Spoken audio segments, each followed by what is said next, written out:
তুই শুধু আমার উন্মাদনা। লেখনীতে তাবাসসুম খাতুন, পর্ব সংখ্যা ৪।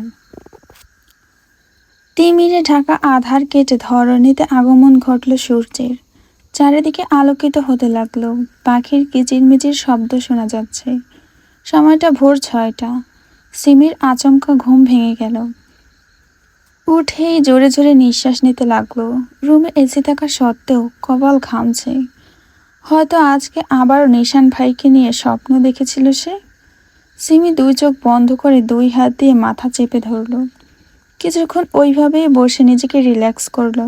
মাথা উঁচিয়ে পাশে তাকিয়ে দেখলো সামিয়া এখনো ঘুমিয়ে আছে। টি টেবিলে থাকা সিমি ওর ফোনটা হাতে নিল। ভোর ৬টা ৪ বাজে। ফজরের নামাজ আজকেও মিস হয়ে গেল। সিমি উঠে দাঁড়ালো। ওয়াশরুমে ঢুকলো ফ্রেশ হতে। সে ব্রাশ করতে গেলে কেন যেন চলছে ঠোঁটে, বেশি পাত্তা দিল না তবুও।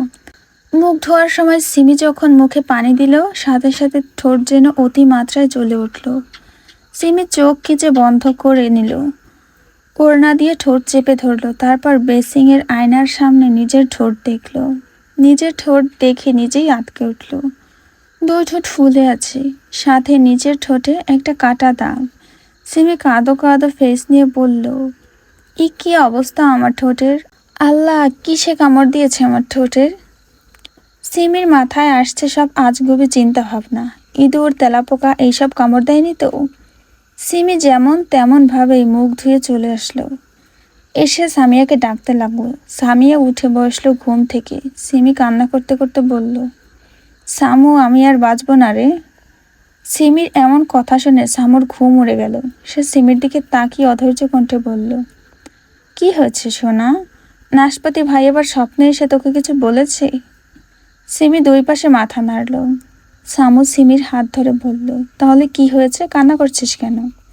সিমি নিজের ঠোঁটে হাত দিয়ে সামিয়াকে বলল, দেখ সামু, রাতে কোনো বিষাক্ত প্রাণী আমার ঠোঁটে কামড় দিয়েছে, ফুলে গিয়েছে, সাথে কাটা দাগ। আমি আর বাঁচব না রে। আমার এখনো বিয়ে হয়নি। নাদুস নুদুস বাচ্চার আম্মু হতে পারলাম না। একটা প্রেমও আজ পর্যন্ত করতে পারলাম না। আমি এত তাড়াতাড়ি মরতে চাই না সামু। সিমির কথা শুনে সামিয়া ভ্যাবাচাকা খেয়ে গেল। সে সিমির ঠোঁটের দিকে তাকিয়ে দেখল, সত্যিই ঠোঁট জোড়া ফুলে আছে, সাথে কাটা দাগ দেখে বোঝা যাচ্ছে কিছুতে কামড় দিয়েছে। সামিয়া উঠে দাঁড়ালো। সিমিকে বলল, বড় আম্মুর কাছে চল। বলে সিমির হাত ধরে রুম থেকে বের হয়ে আসলো। সিমি ঠোঁট ফুলিয়ে কান্না করে যাচ্ছে। সেলিনা চৌধুরী নিচে ছিলেন, নাস্তার আয়োজন করছিলেন। সামিয়া সিমিকে নিয়ে নিচে নামলো। সেলিনা চৌধুরী ডাইনিং টেবিল গোছাচ্ছিল। সামিয়া এসে বলল, বড় আম্মু। সেলিনা, এই যে আম্মু, এখানে আয় বস বলেই থামলেন। বসার সময় নেই, সিমিরে দেখো। সামিয়ার কথা শুনে জিহান দাঁড়িয়ে গেল। সে হাঁটাহাঁটি করতে গিয়েছিল একটু, এখন বাড়ি ফিরল। আর তখন শুনল সিমির এই কি হয়েছে। এটা শুনে জিহান থামল। এদিকে সেলিনা সিমির দিকে তাকিয়ে দেখে সিমি কান্না করছে। সেলিনা চৌধুরী সিমির কাছে গিয়ে বিচলিত কণ্ঠে বলল, কি হয়েছে আম্মু, তুমি কান্না করছো কেন? সিমি কিছু বলতে পারছে না। তাই সামিয়া বলল, আর বলো না বড় আম্মু, এই সিমির ঘুম কত গভীর জানোই তো। আর সেই ঘুমের সুযোগ নিয়েছে ইঁদুর, নয়তো তেলাপোকা। ওর ঠোঁট দুটো কামড়ে ফুলিয়ে দিয়ে কেটে দিয়েছে। এখন ও বলে ও নাকি আর বাঁচবে না। সামিয়ার কথা শুনে সেলিনা চৌধুরী সিমির ঠোঁট ভালো করে দেখতে লাগলো। ভালোভাবে পর্যবেক্ষণ করলো। কোনো বিষাক্ত প্রাণী কামড় দেয়নি। তুই নিজেই কামড় দিয়েছিস তোর ঠোঁট ঘুমের ঘোরে। যা, অ্যান্টিসেপটিক মলম লাগা, গিয়ে ঠোঁটে ভালো হয়ে যাবে। সিমি চোখের পানি মুছে বলল, সত্যি বলছো তো বড় আম্মু? সেলিনা মাথা নাড়লেন। সিমি খুশিতে লাফ দিয়ে উঠল। সামিয়াকে না নিয়ে দৌড়ে উপর রুমে চলে গেল। সামিয়া সেলিনার দিকে তাকিয়ে বলল, বড় আম্মু, এই সিমি ছাগলের 10 নম্বর বাচ্চা হয়ে যাচ্ছে দিন দিন। সামিয়ার কথা শুনে সেলিনা হেসে দিলেন। তারপর নিজের কাছে মনোযোগ দিল। আর সামিয়া জারার রুমের দিকে গেল। অপরদিকে জিহান সামিয়ার মুখ থেকে যখনই শুনল বিষাক্ত ইঁদুর বা তেলাপোকা সিমির ঠোঁটে কামড় দিয়েছে, সে আর দাঁড়ালো না, সোজা উপরের নিশানের রুমে ঢুকলো। লক খোলাই ছিল। জিহান রুমে ঢুকলো। রুমটা অন্ধকার। জিহান লাইট অন করলো। আলোকিত হলো রুম। বেডে খালি গায়ে উবু হয়ে শুয়ে আছে নিশান, ব্ল্যাঙ্কেট কোমর পর্যন্ত দেওয়া। জিহান নিশানের কাছে গিয়ে ব্ল্যাঙ্কেট সরিয়ে দিল। তারপর জিহান হাত ধরে টেনে টুনে তুলল নিশানকে। নিশানকে এইভাবে ঘুম থেকে তোলায় সে ভীষণ রাগ করল। ঘুমো ঘুমো চোখের সামনে তাকিয়ে দেখে জিহান বসে আছে। নিশান ওইভাবেই বলল, হারামি, আমাকে এইভাবে ঘুম থেকে তুললি কেন? শালা, ঘুম থেকে বাহির হ। আয়ান আর অভি তোর প্রপার্টির দিকে তাকিয়েছিল বলে হাত ভাঙলি, আর এইদিকে যে তোর জিনিসে ভাগ বসালো সেটা একবারও দেখছিস না? জিহানের কথা শুনে শান্ত স্বরে নিশান বলল, কে ভাগ বসালো? বিষাক্ত প্রাণী, ইঁদুর বা তেলাপোকা তোর প্রপার্টির ঠোঁট কামড়ে ফুলিয়ে দিয়েছে। জিহানের কথা শুনে নিশানের কাশি উঠে গেল। রীতিমতো কেসেই যাচ্ছে, থামাথামির কোনো নাম নেই। জিহান নিশানের পিঠে হাত বুলিয়ে বলল, কি রে যক্ষারোগ কোথা থেকে বাঁধালি তুই? নিশান নিজেকে শান্ত করলো। কাশি একটু কমে আসলে বলল, তুই এই কথা কিভাবে জানলি? বাড়িতে ঢোকার সময় ওদের কথা শুনলাম তাই। নিশান রাগী দৃষ্টিতে জিহানের দিকে তাকিয়ে দাঁতে দাঁত চেপে বলল, তুই ঈশ্বর দিকে তাকিয়েছিস? জিহান ছোট ছোট চোখ করে বলল, হ্যাঁ তাকিয়েছি।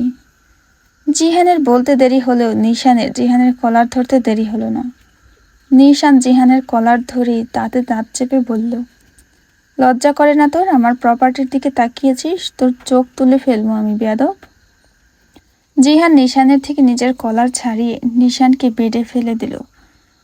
জিহান নিশানের পেটের উপর উঠে নিশানকে আটকে রেখে বলল, আমার চোখ তোলার আগে চোখ তুলবো শালা তোর।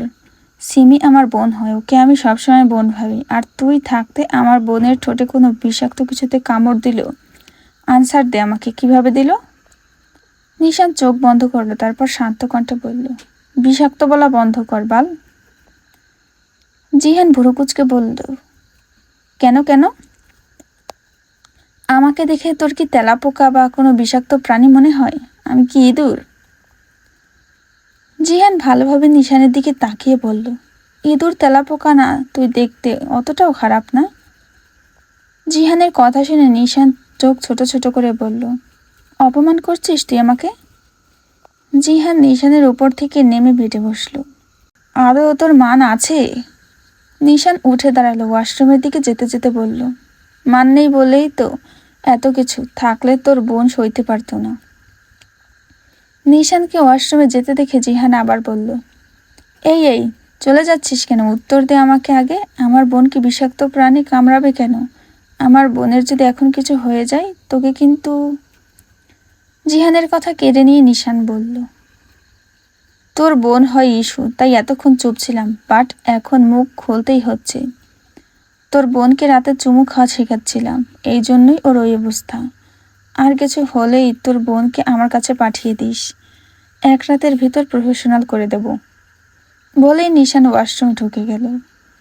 জিহান জোর করে বলল, মুখে লাগাম টান বেয়াদব, আমার বোনটার কি অবস্থা করে দিচ্ছি।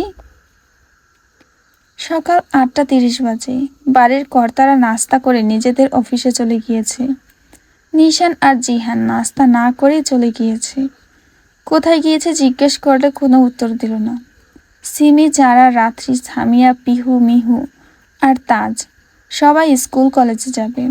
সেলিনা, রোজিনা, কিয়া আর মেহেরিমা ওরা 4 জন পরে খাবে। রাত্রি সিমিদের সাথে অনার্স ফার্স্ট ইয়ারে ভর্তি হবে। তাজউদ্দিন প্রিন্সিপালের সাথে কথা বলে রাখছে, তাই আর কোনো সমস্যা হবে না। সিমিদের খাওয়া শেষ হলেই তারা বেরিয়ে পড়ল। বাড়ির গাড়ি তাদের রেখে আসবে। তারা 4 বান্ধবী একই রকমের, একই রঙের গাউন আর হিজাব পরেছে। একই রকম লাগছে তাদের। গাড়িতে ব্যাক সিটে বসলো রাত্রি আর সিমি, পেছনে বসলো জারা আর সামিয়া। সামনে ড্রাইভার গাড়ি স্টার্ট দিল, উদ্দেশ্য ভার্সিটির দিকে। 1 ঘন্টার মধ্যেই তারা ভার্সিটিতে পৌঁছালো। 4 জনে একসাথে নেমে পড়লো। তারা ক্যান্টিনে গেল। 4 জন এক জায়গায় বসে আড্ডা দিতে লাগলো। সামিয়া বলল, তোরা জানিস আজকে কি হয়েছে?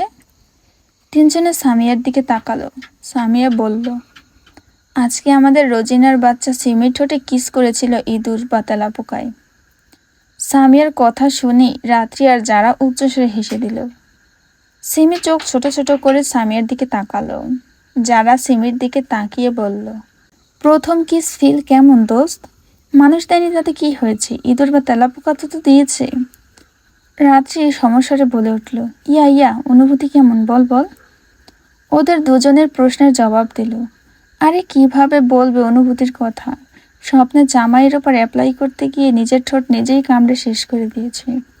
স্বপ্নের কথা মনে নেই বলে ইঁদুর বা তেলাপোকার দোষ হয়েছে। সামিয়ার কথা শুনে যারা আর রাত্রি হাসছে। সিমি তাতে দাঁত চেপে বলল, আমি কিন্তু এবার উঠে যাব। সামিয়া ডোন্ট কেয়ার ভাব নিয়ে বলল, আরে যা যা, কোথায় যাবি যা। সিমি সত্যি সত্যি উঠে দাঁড়ালো। সে ওদের দিকে একবার তাকিয়ে নিল। কেউ কিছু বলল না। সে এইবার এক পা দু পা যেতে হুট করেই একটা ছুরি তার সামনে দিয়ে চলে গেল পাশে থাকা একটা ছেলের পিঠ বরাবর। ছেলেটা জায়গায় শুয়ে পড়ে ছটফট করতে লাগলো। সিমি এইটা দেখে যেন মাথা কাজ করা বন্ধ করে দিয়েছে। যারা সামিয়া রাত্রি সিমিকে টানছে নিজেদের দিকে, কিন্তু সিমির যেন হুঁশ নেই। পরপর গুলির আওয়াজ শোনা গেল। সামিয়া যারা রাত্রি চোখ বন্ধ করে মাথা নিচু করলো। 1 মিনিট, 2 মিনিট, 3 মিনিটের মাথায় সবকিছু নীরব হয়ে গেল। কোনো শব্দ, চিৎকার আর হচ্ছে না। সামিয়ার চোখ খুলে সামনের দিকে তাকিয়ে দেখলো 3টা ছেলে ফ্লোরে পড়ে আছে রক্তাক্ত অবস্থায়। ক্যান্টিনে আর কেউ নেই। হয়তো স্যার ম্যাডামরা আসতে দিচ্ছে না। সামিয়া চারিদিকে ভালো করে তাকালো। তার চোখ সিমিকে খুঁজছে, কিন্তু পাচ্ছে না কোথাও। সামিয়া, যারা আর রাত্রি একসাথেই বলল, সিমি কই, দেখছি না তো। বাইরে চল, হয়তো অতিরিক্ত ভয় শক্ট হয়ে বাইরে থাকতে পারে। যারার কথা যুক্তি আছে, তাই ওরা 3জনই বাইরে বের হয়ে আসলো। ক্যান্টিনের বাইরে মানুষের ভিড় আছে। সামিয়া যারা রাত্রি সিমিকে খুঁজতে লাগলো। দেখা মিলল না কোথাও। তারপর তারা অন্য জায়গায় খুঁজতে লাগলো। এইভাবে এইখানে ওইখানে ক্লাস দিয়ে পুরো ভার্সিটি খুঁজলো 2 ঘন্টা ধরে। সিমির কোনো খোঁজ পেল না তারা।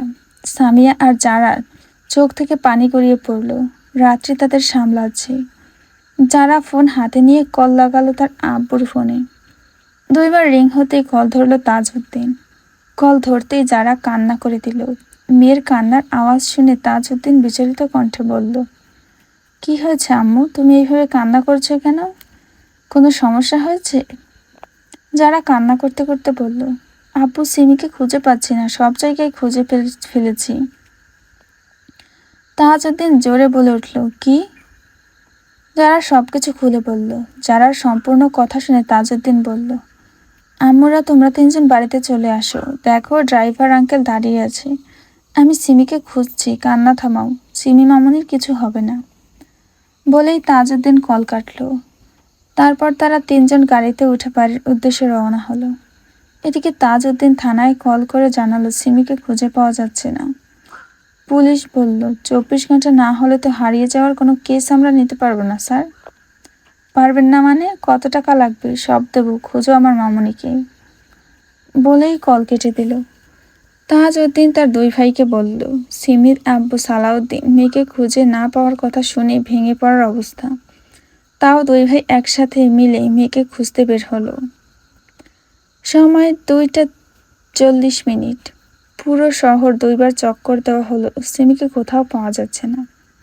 রোজিনা চৌধুরী কান্না করছে। সেলিনা চৌধুরী আর কেয়া চৌধুরীর চোখেও পানি। বাড়ির 3 কর্তা, তারাও মনমরা হয়ে গিয়েছে মেয়েকে খুঁজে না পেয়ে। কিছুই ভালো লাগছে না কারোর। সামিয়া যারাও কান্না করছে। রাত্রি তাদের সামলাচ্ছে। ঠিক সেই সময় সদর দরজার ভেতর দিয়ে প্রবেশ করলো জিহান। জিহানের হাত ধরে দাঁড়িয়ে আছে সিমি। সবাই দরজার দিকে তাকিয়ে জিহানের সাথে সিমিকে দেখে স্বস্তির নিঃশ্বাস ফেলল। সিমি একদম ভালো আছে। সবাই দৌড়ে সিমির কাছে গেল। এটা ওইটা জিজ্ঞেস করতে লাগলো, সে কোথায় ছিল, কিভাবে ছিল, কোথায় গেল। কিন্তু সিমি চুপ করে আছে। জিহানকেও একই প্রশ্ন করল, জিহান সিমিকে কোথায় পেল। জিহান চুপ করে আছে। এর মধ্যে নিশানও সদর দরজার কাছে এলো। এত প্রশ্ন শুনে নিশান বিরক্ত কণ্ঠে বলল, এত কিছু শোনার কোনো মানে আছে কি? বাড়ির মেয়ে সুস্থভাবে বাড়ি ফিরে এসেছে, এটাই অনেক। যারা ওকে রুমে নিয়ে যা, আর জিহান আমার সাথে আয়। বলেই নিশান উপরে নিজের রুমের দিকে গেল। নিশানের পিছু পিছু জিহানও গেল।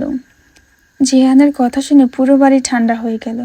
যারা এসে সিমিকে নিয়ে উপরে উঠল, সাথে সামিয়া আর রাত্রিও গেল। সিমিকে রুমে নিয়ে বেডে বসালো। যারা সিমির মুখোমুখি হয়ে বসলো। জান, তুই ঠিক আছিস? হ্যাঁ, আমি ঠিক আছি, বাট নিশান ভাই ঠিক নেই। কেন, ভাইয়ের কি হয়েছে? আমাকে বাঁচাতে গিয়ে আঘাত পেয়েছে। সিমির কথা শুনে ওরা তিনজনেই অবাক হলো। সামিয়া বলল, কি হয়েছিল একটু বল তো, তুই কোথায় চলে গিয়েছিলিস, আর ভাইয়া তোকে কোথায় পেল? সিমি বড় একটা নিঃশ্বাস নিয়ে বলল, বস তোরা, আমি বলছি সব কিছু।